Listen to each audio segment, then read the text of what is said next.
It's human nature to tell stories about the past, and doctors aren't immune to that impulse.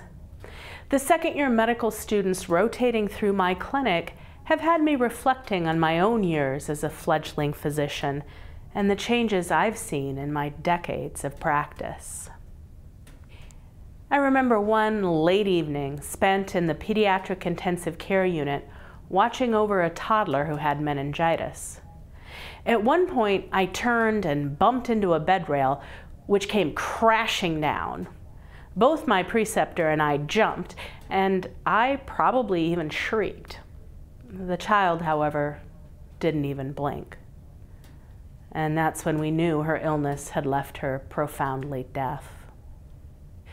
The seasoned pediatrician I was with that month had started practice before the introduction of the Hib vaccine.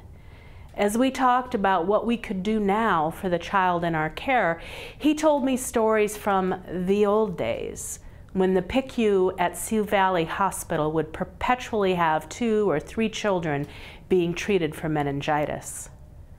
Less than 10 years later, our unimmunized patient was the first case they'd had in months. Early in my own practice, winter months would see at least a child or 2 here in the Brookings Hospital with rotavirus on any given day, and the occasional adult. They would be with us for a few days or even a week, getting IV fluids until the diarrhea slowed down. Our first vaccine had rare but serious side effects and was pulled from the market. But the rotavirus vaccine we've been using for nearly 20 years now has turned the illness into something that rarely lands a child in our hospital. To be sure, we still see rotavirus infections. It's just that far fewer patients are so sick that they require IVs. This last year, we got a new weapon against another common childhood scourge.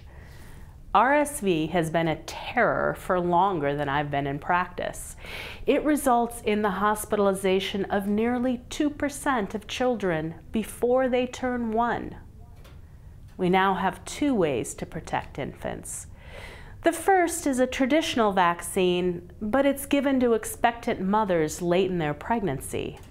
Mom's immune system responds by developing antibodies which are transferred to the infant. Since babies' immature immune systems can't respond to the vaccine we have for RSV, we can't give it to them. However, we have an antibody against RSV that can be given directly to newborns. We've had something similar for most of my career, but it was expensive and had to be given monthly, so we only used it in the highest risk children. This new version is much less costly and requires only 1 shot. These strategies don't teach the baby's own immune system to fight the infection. Instead, they provide temporary soldiers to wage the battle. That protection will fade, and the baby's immune system will still have to learn to fight RSV by catching it, but we will have delayed that day until the child is older and less likely to get terribly sick.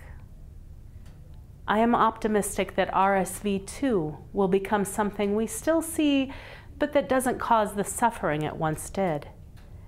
And I wonder, what will my young colleagues someday tell their future students about medicine in the old days?